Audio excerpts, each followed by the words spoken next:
Are we all awake at least? Yeah, we're Yeah. awake. There we go. All right. Appreciate you. Listening. Appreciate you.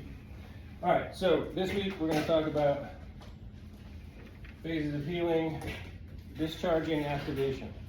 So just like the example that David used with anger, the way that trauma works is that something gets stuck, right? So you don't have to give me the gory details, and we're not going to do war stories, but thinking about some experience that you've had in your life that's been traumatic, what is kind of the emotional feeling that maybe got stuck? That's not right. You have a question, go ahead.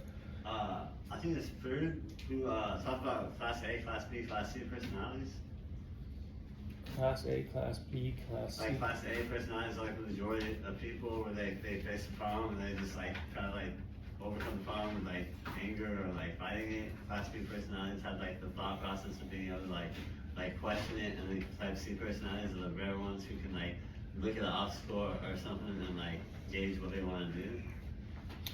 I don't know that I'm familiar with that. I don't think I've heard about that before.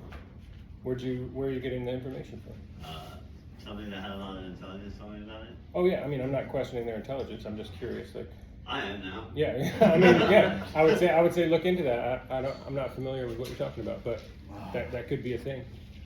Yeah, go ahead, Steve. So you're talking about like when my father died? You know what I mean? I'm not talking about anything. No, What are you talking about? No, so you were just saying what?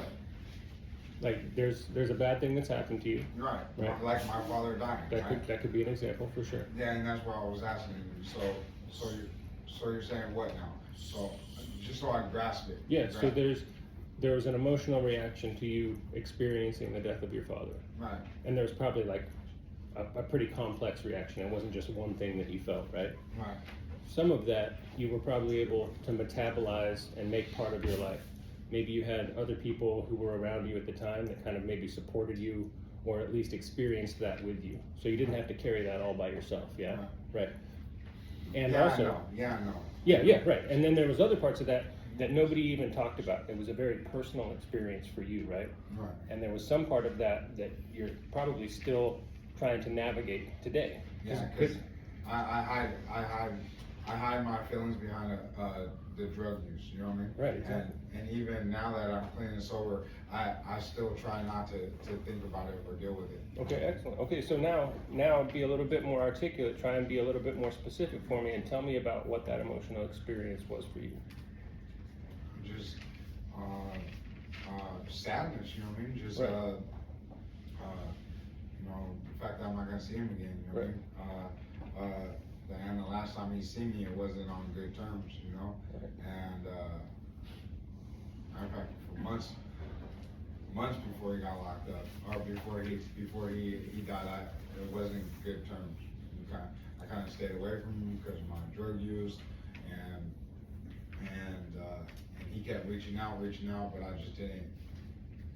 You know what I mean? Yeah. So there's some sense of maybe like regret or something. Grief, regret. Yeah. You know what I mean? And again, those things don't go away. You're still navigating them today, right? I try not to think about it, so I'm not dealing Yeah, with it. but just because you try not to think about it doesn't mean it goes away. It just means you're not processing it or interacting with it right now, and that's okay. But also, there's going to be a point when you have to do that if you're going to try and move on with life. Right. Right? Right. Okay. Go ahead, sir. I'd say, first of all, trauma is not a linear thing. Not at all. It can pop up when you least expect it. Absolutely. But, you know, feelings of worthlessness, feelings of guilt, Mm-hmm. that maybe you caused the thing to happen that happened to you, or the several things that happened to you. Yeah, I mean, there's a lot of emotions that come with trauma, and it's not something that you can unpack at one time. Like I said, it's not a linear process in a straight line. It comes and it goes, and it shows up when you least expect it to, and things can trigger you and remind you of something, and then suddenly you're in this phase where like, oh yeah, that thing happened, and I need to deal with it. For sure. Thanks, Seth. And to Seth's point, before I take anything else, the way that I teach this class is super linear because I want it to be accessible and I want to get through it in 2 hours, right? Because that's the time we have. To his point, none of this stuff is simple.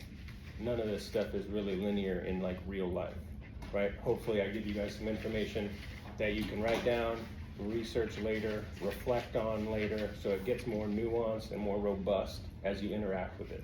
Okay, so if this feels simplified, it definitely is, right? All of our experiences are much more complex and much more nuanced than what we talk about here.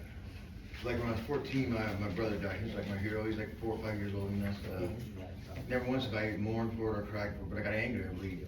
I turned to the bottle. I used to beat up my little brother. I'm doing this because I love you. So stop crying. Just beating on him and shit. And I think that's what we're talking about here, I think. Yeah, exactly, right? So your experience is that, right, anger is never really like the root emotion, right? There's always kind of something more deeper or more nuanced underneath anger.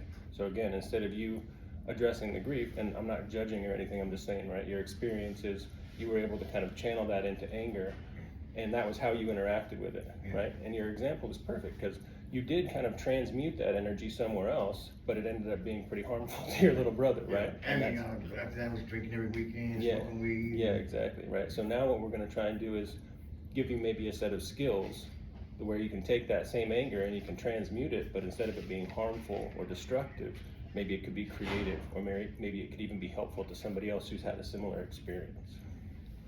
Go ahead, sir. Also, we're giving, what are we talking about right now? I had left for a second. That's okay. So we're just kind of giving ourselves a little bit of example. About trauma? Yeah, about trauma and how it gets stuck in ourselves. Oh, So your emotional experience. So you don't have to give me all the details about the trauma that happened, but like, what did you feel and how did it get stuck? all my brothers getting locked up when I was young, and like I was the only one out there. Yeah. And like I get stuff to my brothers, and when they got locked up, I was like really good at welding, so it saved me. I'm smart, book smart, so that saved me out of the union. But I was still like being a bad guy because like people did stuff to my brothers, then I went out in the field, did stuff to them because I thought it was right.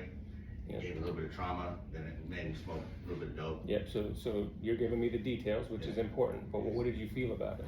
I felt at the time it was right. No, hold on. Oh, well, That's okay. So think about emotions. yeah. So what was the emotion you experienced? The emotion, hate. Yeah, there you go.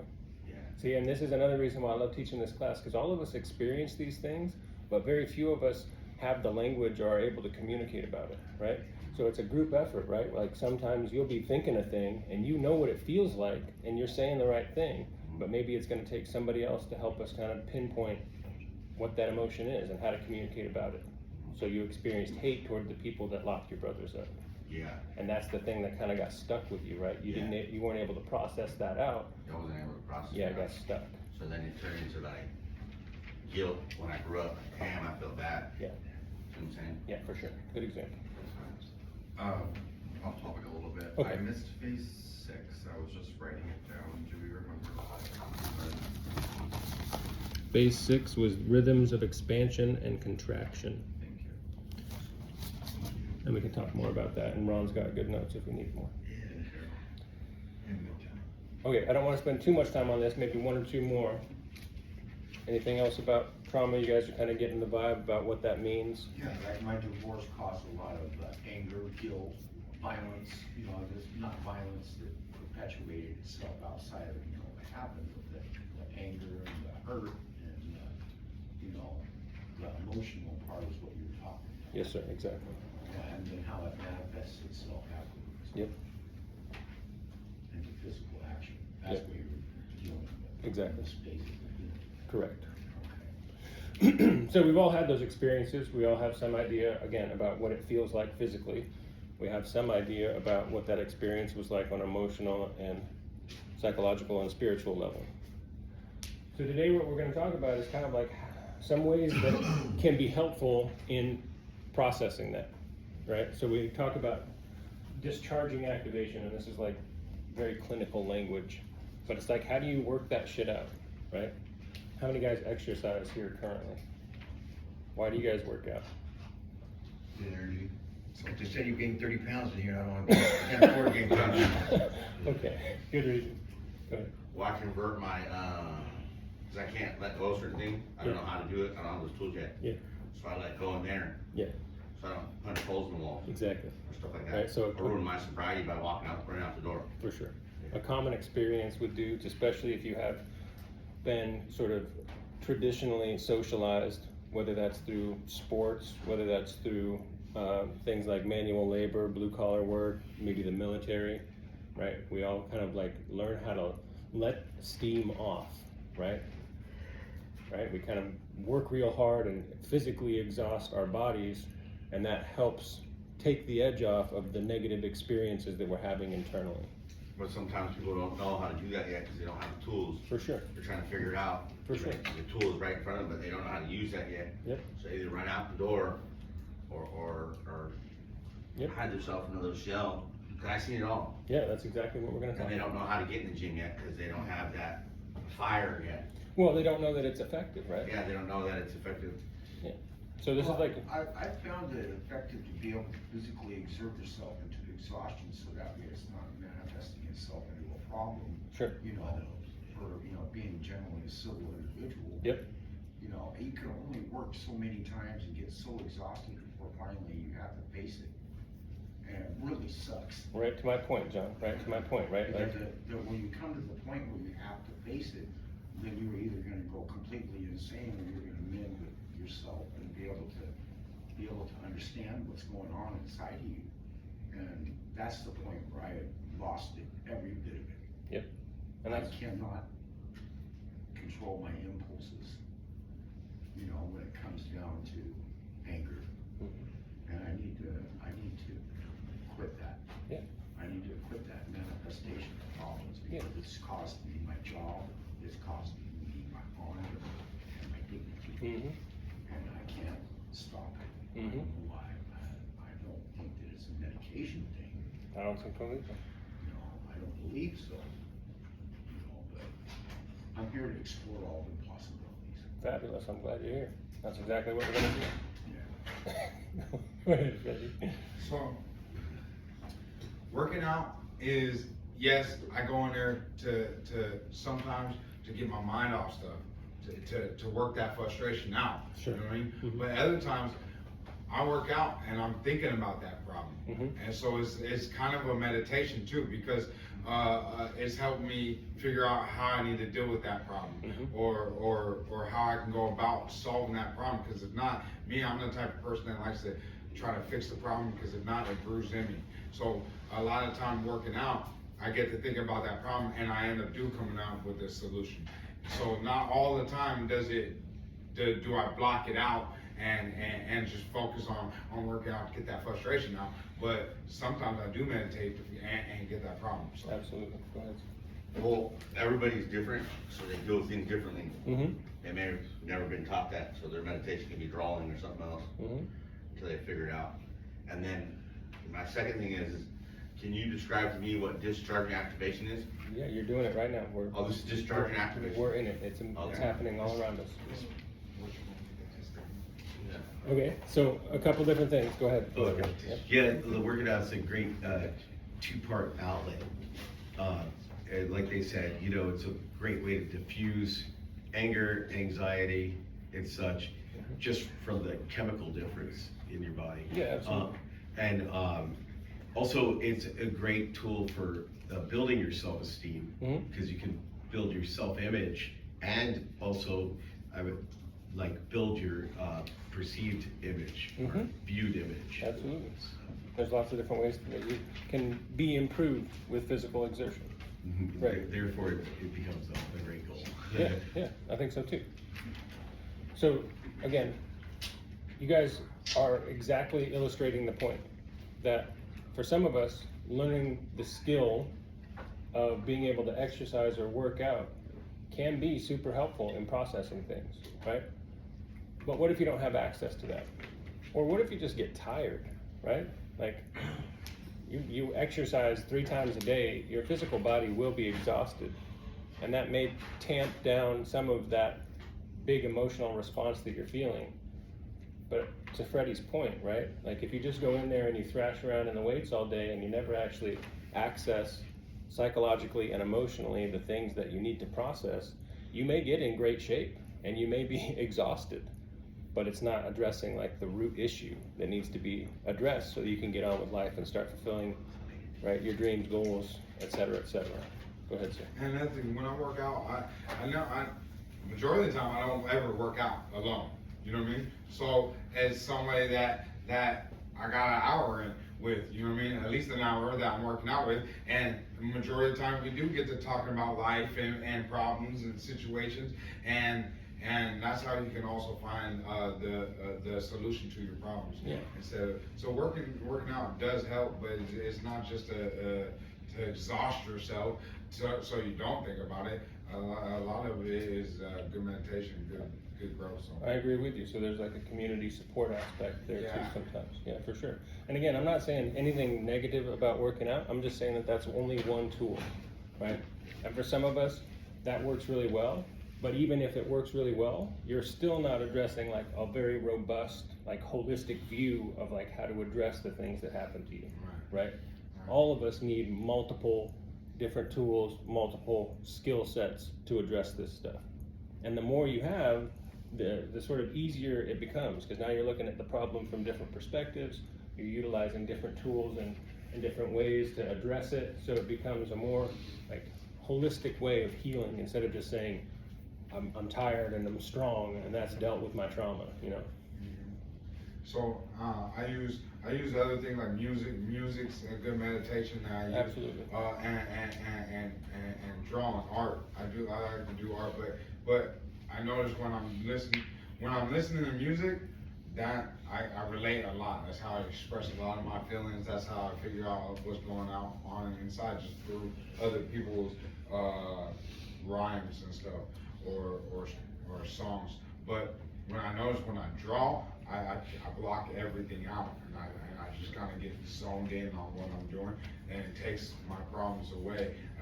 Whatever I'm stressing on, I'm no longer stressing on it for that moment.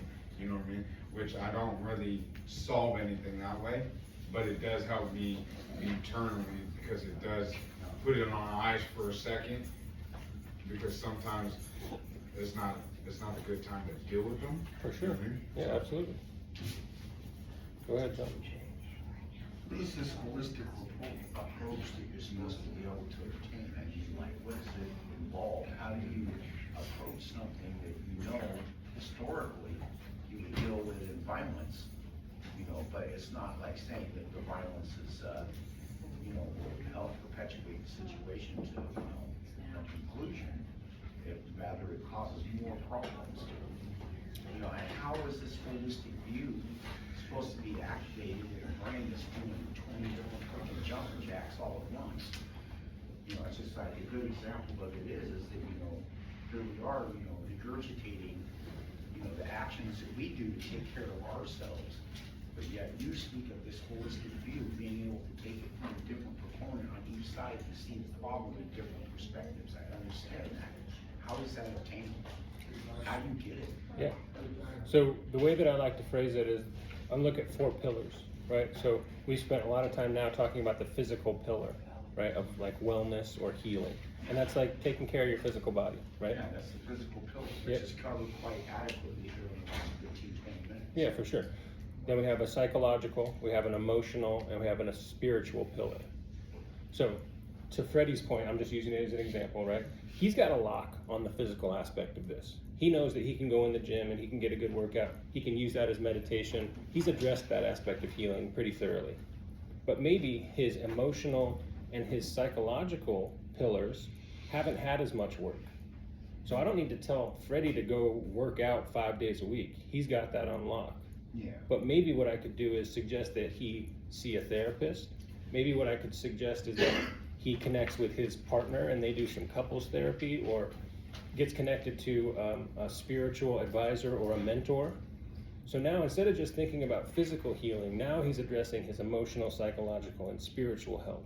And that's what I mean by holistic. Okay. Right? So all of us have the opportunity to interact with those in varieties of different ways. But if you're not addressing all 4 of them, then there's some deficit that can be addressed. Okay. Does that make sense? Yeah, it makes absolute sense, because, you know, you're talking the physical, the emotion, the psychological, and the spiritual. Correct. Okay. You see, when I I used to be a intravenous drug user. I did a lot of narcotics back when I was a kid, and that was about 30-something years ago. And somehow I had obtained the power to quit for all them years, even though, you know, some would say that, you know, I was still doing it in a different manner because I drank and I smoked weed, you know, all the years, as opposed to, you know, shooting up narcotics and, you know, accelerating my failure rate. You know, but unfortunately I got really good, but I understand that, you know, I went to the spiritual side of it, where, you know, I did a Christian-based principles, and I read the Bible and did everything that, you know, I did everything that I could do, and what I couldn't do, I believed that the Spirit of God helped me do. You know, and as a result of doing all this, you know, he made promises in his Bible that he was gonna do this and this for me. If I did this and this, through his Spirit helping me. And that's how I conquered my physical addiction to narcotics, you know, shoot 'em up. And it went on to be like 30-something years, and I still today do not shoot up narcotics. But the drinking and the marijuana smoking has gotten far too out there. Yeah, so again, like what you're telling me is that in some way you've addressed partially the spiritual aspect of it. You were able to connect with a higher power, you were able to find those resources that helped you get off of shooting dope.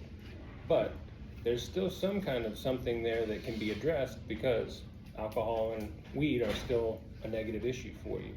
So again, you might have paid attention to it, but there's still some work to be done there, and that's again what I mean by holistic. Like you have a point, you have a reference point now where you can start doing some work to continue to improve your situation. So then it would be an emotional and psychological thing that I'm missing somewhere. It could be. Because I already got the physical. Yeah. I already understand the spiritual at a deeper level than most. Right. You know, but I don't, you know, there's a lot of psychological things I understand. Yep. But something's missing, you know, that's where I'm at. Yeah. You know, I don't mean to be selfish, but, you know, I just wanted to see where this is, you know, No, where I'm missing it. yeah, it's important to clarify. Those are good questions. Yeah. Real quick. Okay, exactly what he's saying.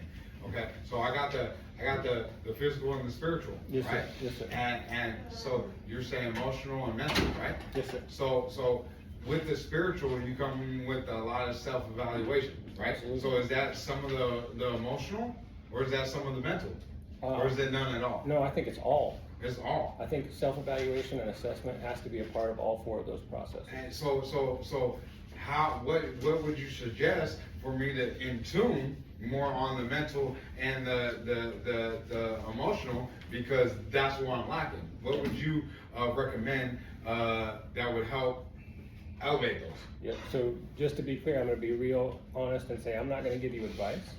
What I would suggest is that when you do your self-assessment, you pay attention to what comes up.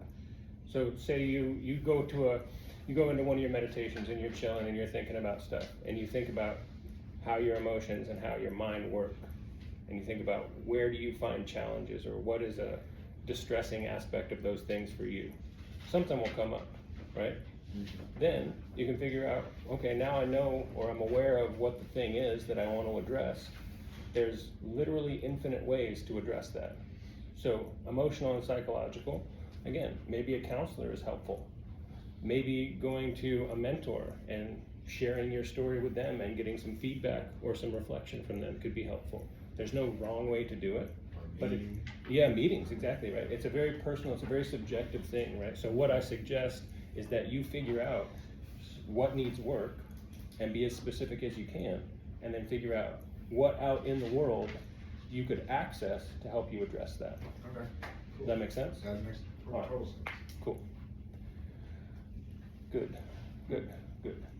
Okay, real quick. So, does everyone not understand discharging activation at this point? We're all pretty clear what it means?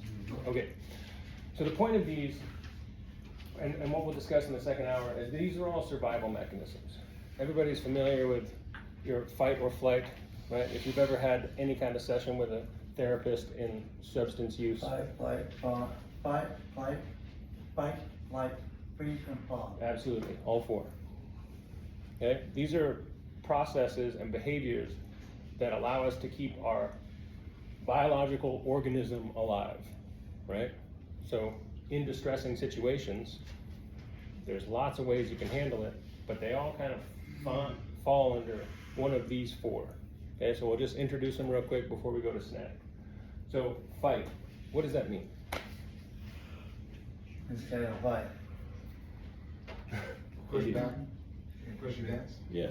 You're gonna What? confront the situation. Confronting is a good way to think about it.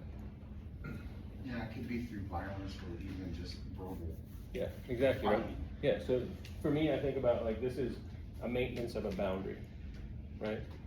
So if somebody's trying to physically aggress you, you would fight back against them physically because you didn't want to be harmed, right? If somebody was verbally aggressing you, you could fight back verbally because that boundary was being transgressed and you wanted to keep your peace, right? This is a very active process, right? What about flight? Turn around. Pretty simple, right? This is just like removing ourselves from the situation. So maybe, right, maybe the situation doesn't allow us the opportunity to physically exert ourselves against whatever is distressing us, right? Maybe we just need to remove ourselves from the situation and that will stop the distress, or at least reduce the distress. Okay, and then freeze or fawn. So these ones are kind of tricky, and we'll spend some time talking about them in the second hour. Now, I wanna take that into another aspect, guys. So it doesn't have to be a physical, thing that's jeopardizing or pushing against you to either fight, flight, or something. So think about it in your recovery aspect, you know what I mean? Please do. This is something that's causing you harm or coming at you in an aggressive way, and you can either fight against it and correct it, or you can run from it and hide behind your drug use, or you can freeze and be stuck in the moment, or fawn over it and also be stuck in that moment. So I'm getting it. I'm thinking about it recovery wise, and I'm a fighter, dog. Yeah, you're right on point. All right. So real quick. So for freeze and fawn, right? You guys are all familiar with the possum, right? The way that they address distressing situations is to pretend that they're dead, right? To kind of, right? They don't exert energy in trying to get away from it. They don't exert energy in trying to fight against it. They're hedging their bets and they're saying, if I just chill here in the corner and I don't make any movements, I'll be okay, right? Especially if you've had any kind of childhood trauma, you're familiar with freeze, right? You just kind of wanted to hunker down and be as small as you possibly could to avoid whatever the bullshit was that was going on around you, okay? Like a bear. When a bear attacks you, you just wanna act dead. Yeah, exactly. That's what they say. Well, I'll run the shit out of there. Fuck out of it. All right, the last one is fawn. So these three, fight, flight, and freeze, we see these in the natural environment, like with animals all the time. This fourth one, fawn, this is a very human behavior. So fawning is shifting some aspect of who you are so that you can remain as safe as possible in a distressing situation. So we see this a lot of time in situations with like domestic violence, right? Where a partner will stay in a situation that causes them harm because they may not have other options, or because the only way that they can actually survive is by enduring occasional distress in a very negative situation and succumbing to that, but shifting who they are and sort of placating their abuser to make sure that they don't die, but also they can't leave or they can't fight back. You guys understand fawning? Yes. Okay, it's important because this is like the last ditch effort, right? This would be the first thing. If you could fight your way out of it, fuck them, get out of there. If you could flight, again, disengage, get away from it. If you can freeze, and it's in that moment that freezing could help you, that might work. But this is talking about like chronic situations, long-term situations where you have to endure trauma or something distressing and harmful over and over again, and you have to figure out how to survive in that situation, and that causes you to shift who you are as a person. Stockholm syndrome. Yeah, definitely an example, Stockholm syndrome, right? Where a person gets, excuse me, kidnapped or abducted, and instead of fighting back or getting away from that person, they end up kind of engendering themselves to that person, and they start to create some kind of positive feeling toward that person as a means of survival. once again, doing that with your addiction, that's why you stay in it You're so on long. it. You're on it. You're not even taking notes. You're just doing this off the top. You know, and that's why you get stuck in your addiction so long. You know what I mean? Because you're fawning over it. You're just making excuses for why you're using shit so long, and that's why you get stuck in this for so long. Indeed. Damn, I'm a genius. You're real smart. All right, so we made it to discharging activation. When we come back from SNAP, what we're gonna do is kind of fill all these in with a little bit more detail and a little bit more nuance. Any questions for me before we go on break? Awesome work so far, you guys. Thank you. Be back here at 10:30. You can't go anywhere else. Thank you. Thank you. Is your arm quicker than, or you, is your arm quicker than,